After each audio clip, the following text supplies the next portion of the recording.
Good morning বন্ধুরা, আজকে আবার চলে এসেছি আমার মিনি ব্লগ নিয়ে। দেখো, আমাদের ওখানে ছিন্নমস্তা মায়ের পুজো, তার লাইটিংটা আগে দেখালাম।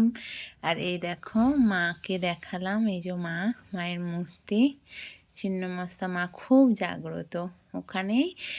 এই দেখো প্যান্ডেলে, তখন কালকে পুজো ছিল আর তার আগের দিন ছিল আমার মেয়েদের ওখানে ফাংশান। এই দেখো, আমি আস্তে আস্তে দেখাচ্ছি। এই কি সুন্দর ডেকোরেশন, তুলসী গাছ করা হয়েছে। এই যে নাচার জন্য রেডি। আগে ফিতে কাটা হবে, তারপর প্রোগ্রাম হবে। তো ঘুরে ঘুরে দেখছে চারিদিকটা সবাই। লাইটিংগুলো পুরো গঙ্গার ধারে হয়, শ্মশানকালী মায়ের ঠিক পাশেই।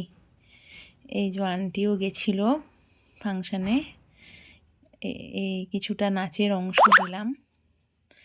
ফাংশানের কথা বলবো আর নাচের অংশটা দেবো না, ওটা আবার বেমানান লাগে, তাই না? এখানটা একটু মনে হয় ব্ল্যাঙ্ক হয়ে গেছে, ফোনটা হাত থেকে পড়ে গেছিলো। দেখো, নাচের ভিডিওটা একটু দিলাম।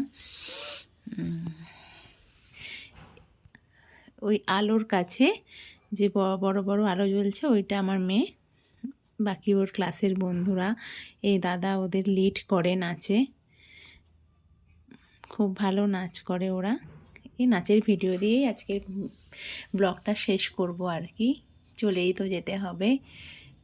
মা সবার কল্যাণ করুন। পুজোটা এখানে খুব বড় করে হয়, জানো তো। আর খুব জাগ্রত মা। 4 দিন ধরে 5 দিন ধরে অনুষ্ঠান হয়, নানান ফাংশান, বাচ্চাদের নানান অনুষ্ঠান এখানে হয়, বুঝেছ?